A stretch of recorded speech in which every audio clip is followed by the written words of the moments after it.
Okay, I've already turned the lights on half of this 125-gallon tank off, and this is the native tank I started a few weeks ago now, and all except the two little comet goldfish.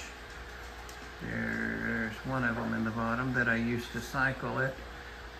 For the other fish, they're all natives in here, and they're doing great. They've just been fed, and by turning the light off, it makes them come over to this end to continue looking for food, but I can use that to maybe focus on them a little bit more. That's a fathead minnow there, also known as toughies. They're great bait fish here in Tennessee, Georgia, Alabama, Kentucky. The one I was tracking there for a moment, I have 5 of those in here, started with 6. And they are eastern shiners. I believe that to be a male, the one with the darker stripe, but I don't know that for sure. This is literally the first few weeks I've ever kept native fish. So, all of this is new to me. There's a couple more of the fatheads. They don't school quite as tightly as the shiners do. And then, very closely related, there went the other goldfish, very closely related to the fatheads or the toughies, are those little rosy reds that everybody's familiar with seeing in their bait tanks, or not bait tanks,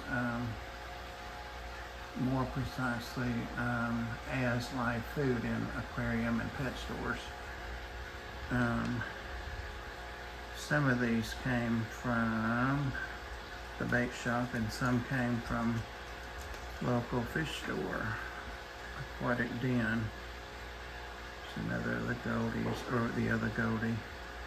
Starting to get some algae growth back on the sides, which is a good sign. Cycling the right direction. Those are foxglove, which is a native, though invasive, it's a native plant here in Tennessee. And I just literally dropped those 2 clumps in maybe a week, 2 weeks ago with their weight on them. So I'll be, now that they're looking good, like they've acclimated, I'll be planting those around. Plastic plants can start coming out. Yeah, get the algae on the bottom there cleaned up along the edges. I don't want to leave it alone for right now, but keep a good current going for these guys, just with a simple wave maker. This was a saltwater tank, as evidenced by a couple of pieces that are still in here. I don't take that out because I like it, but it definitely would not be in the native water in this area, but I'll eventually be able to part with it. And I've got a shell right there in the middle on the bottom that needs to come out. And I think once I do that, I'll be able to scale back some on these rocks that I was using to simulate a reef and that had marine life living in it and on it.